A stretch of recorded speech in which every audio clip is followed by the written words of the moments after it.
이전 직장에서는 샤시라는 창호에 들어가는 플라스틱 원재료를 판매를 했었습니다. 영업을 주로 활동을 했었고요. 금융에 대한 배고픔, 갈증은 항상 있었던 것 같아요.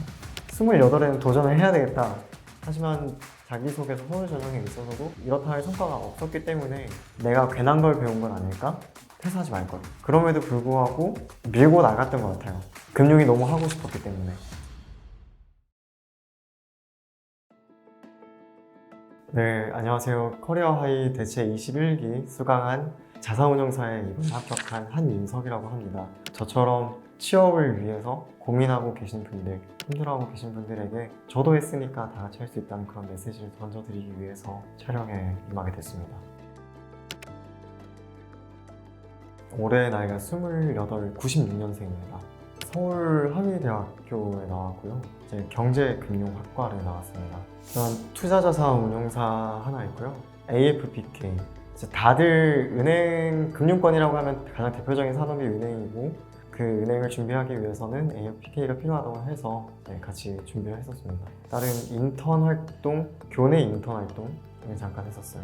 빙그레라는 식품기업에서 이제 산학 연계 인턴으로 거기서 이제 인턴 활동을 6개월 정도 했었습니다.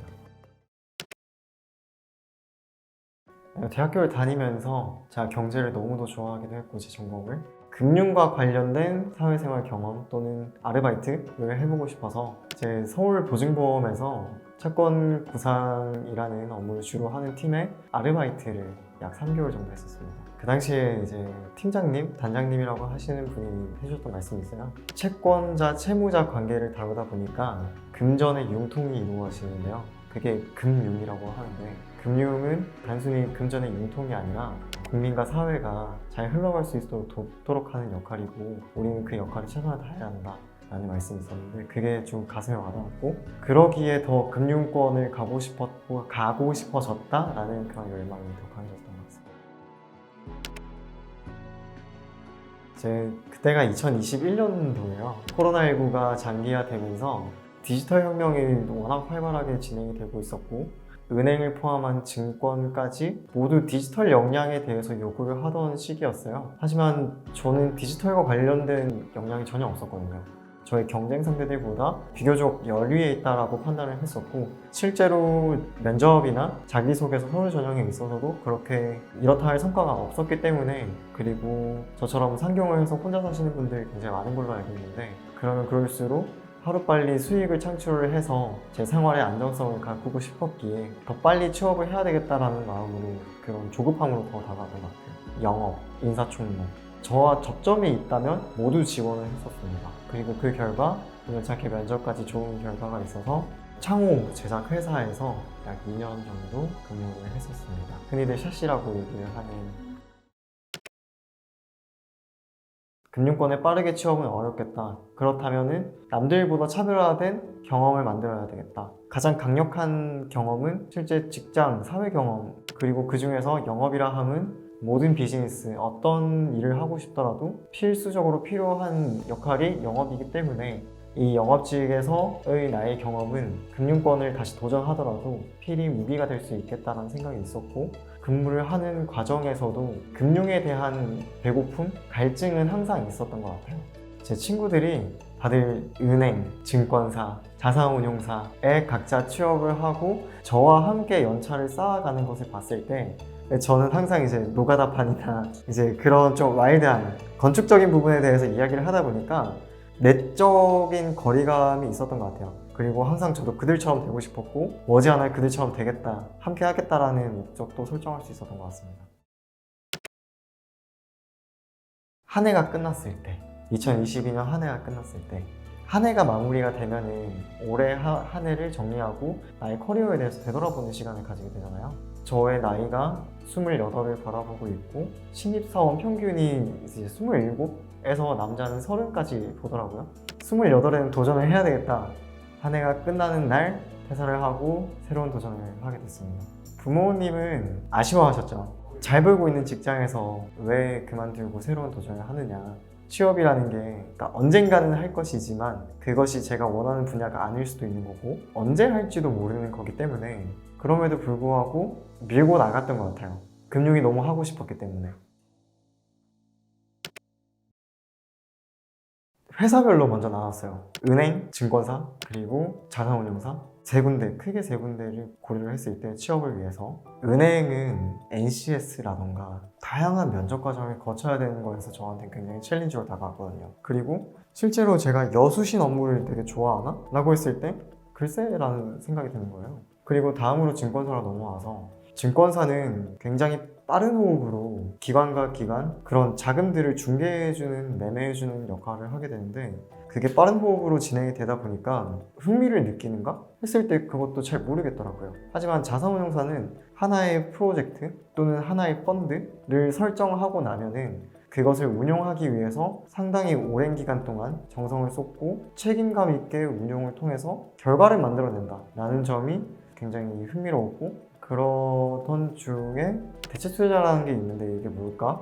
라는 지점이 있었고 재밌어 보였어요. 부동산이라는 게 우리나라가 부동산 부자가 굉장히 많잖아요. 이 부동산에 투자를 한다? 전문가의 영역에서 금융의 영역에서 그 점이 굉장히 끌렸었고 펀드를 만지는 일을 너무 하고 싶은데 부동산 펀드라고 해도 결국 펀드에 담긴 자산이 부동산일 뿐이고 그런 펀드를 함께 공부할 수 있으니까 대체 투자를 공부해 봐야겠다.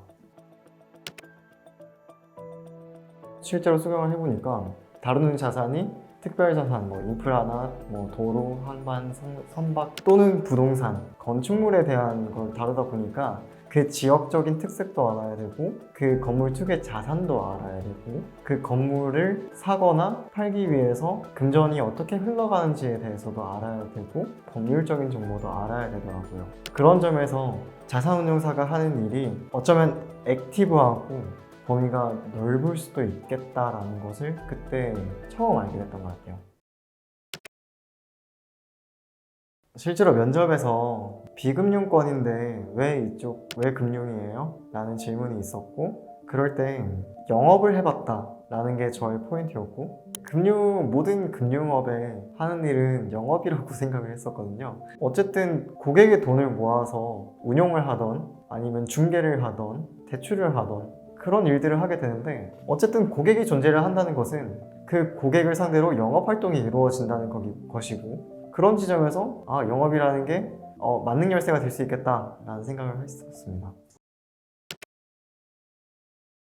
제가 한 가지 자신 있게 얘기할 수 있었던 키워드는 신뢰였고 나는 되게 신뢰라는 가치관을 중시하고 있고 중시한 만큼 회사와 그리고 고객, 내가 하는 일에 대해서 신뢰를 잃지 않도록 노력하겠다. 실제로 제 자기소개서에서 적었던 내용을 발췌를 해서 말씀을 드리면 이전 직장 경험을 통해서 고객과 영업 활동에 있어서 가장 중요한 점은 고객과의 신뢰라고 생각을 합니다. 자산운용사도 동일하다고 생각을 합니다. 고객의 자산을 수탁을 받아 운용을 하고 더 나은 가치로 고객에게 보답을 해야 되는 업무이기 때문에 저의 했던 업무와 동일합니다. 그래서 저는 이 신뢰의 가치를 아는 만큼 업무 수행함에 있어서도 신뢰받는 사람이 되겠습니다. 비금융권에 있었던 저의 경력과 자산운용사의 경력이 다소 떨어져 있고 이질감이 느껴지니까 그 사이에 영업이라는 키워드를 두고 그 영업이 가지는 어떤 핵심 가치가 있다면 그것이 신뢰였기에 그걸로 모든 제 활동과 영역들을 엮어서 해결할 수 있었어요. 이직을 위해서 퇴사를 하고 새로 준비하시는 분들이 계신다면 본인이 하셨던 업무와 금융에서 어떻게 활용될 수 있는지 그런 연결점을 먼저 찾아보시는 걸 권유드리고 싶어요. 다 쓸 수 있는 경험이고 결코 그 경험은 본인만이 누려왔기 때문에 그런 지점이 남들과 차별이 되는 부분이라고 생각을 하거든요. 그 시간 안에서 의미를 찾아야 되는 거고 제가 영업에서 자산운용사 또는 금융업을 선택했듯이 분명 찾아야 되는 과정은 꼭 필수적으로 필요하다고 생각을 해요. 최대한 그 기업에 대해서 많이 알고 싶었어요. 재무제표를 본다기보다는 이 하우스에서 최근에 했던 딜은 뭐고 어떤 거에 자부심을 가지고 있지? 그리고 면접에 있어서 어떤 얘기를 했을 때 이 기업의 색깔과 나의 색깔이 맞지? 제가 정량적으로 이야기를 하게 돼버리면 저보다 뛰어난 스펙, 저보다 뛰어난 정량적 역량을 가지고 있으신 분들이 계시면 당연히 그들이 붙어야 되겠죠. 그들과의 경쟁에서 제가 살아남으려면 저만의 이야기가 있어야 되고 저만의 색깔을 보여줘야 되기 때문에 그 기업에서 생각하고 있는 가치와 동일한지 그 기업과 얼마나 내가 핏한지를 보여줘야 된다는 거라고 생각을 했어요.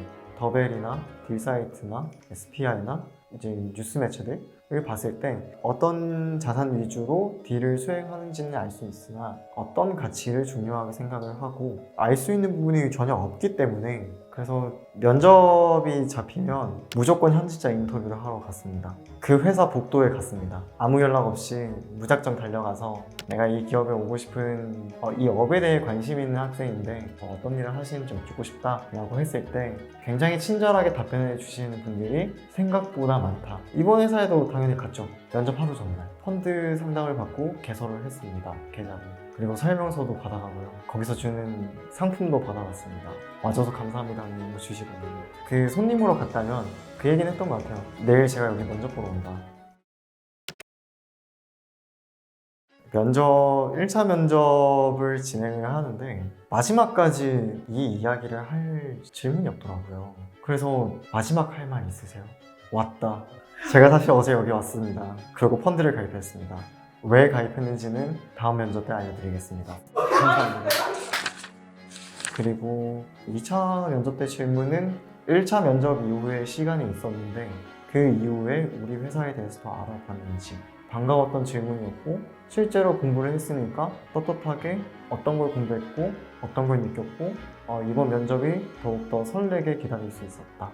실제로 공부를 많이 했어요. 제가 펀드를 가입을 했으니까 그 자산운용사, 특히 공모펀드라면 홈페이지에 가시면 운용보고서를 볼 수 있어요. 투자설명서는 다트에서도 확인하실 수 있고요. 거기에 들어가시면 그 회사의 운용 전략도 나오고요. 담고 있는 자산, 전략에 대해서 굉장히 상세하고 알기 쉽도록 나와 있습니다. 실제로 내 자금이 들어있으니까 더욱더 집중해서 숙지를 하려고 했던 것 같고요. 같이 하길 잘했다라고 말씀을 드리고 싶고요. 하지 말아야 될 것은 혼자 고민하지 말아야 했다. 교육을 받는 기간 동안은 일종의 자기 합리화가 됐었어요. 어떤 활동을 하고 있으니까 이렇다 할 결과물이 나오기까지는 기다려보자. 하지만 그러한 활동이 종료가 되었을 때 오롯이 스스로의 힘으로 취업 준비라는 길을 다시 걸어야 되고 언제 될지 모르는 그런 불안감 속에서 굉장히 혼자 외로워지기도 하고 무너지는 순간들이 있었습니다. 너무 힘들어서 3일 동안 울기도 했었고요. 가족, 친구들한테도 나 이제 어떡하냐고 사정한 적도 있었습니다. 막연해서요. 근데 같이 하는 그 감사한 분들이 있었기 때문에 채용 공고도 이런 게 있으니까 지원해봐. 나 여기 이미 쓰고 있어. 같이 넣어보자. 너 거기 넣었니? 마라톤 같이 호흡을 함께 맞출 수 있는 페이스메이커가 존재한다면 50m 뛸 거를 정말 1km까지 더 뛸 수 있게 만드는 힘이 되었다고 생각을 하거든요. 그리고 함께하는 사람들이 있었기 때문에 더 많은 정보도 얻을 수 있었고 제 자기소개서도 완성시킬 수 있었고 제 면접의 퀄리티도 달라졌을 거라고 생각합니다.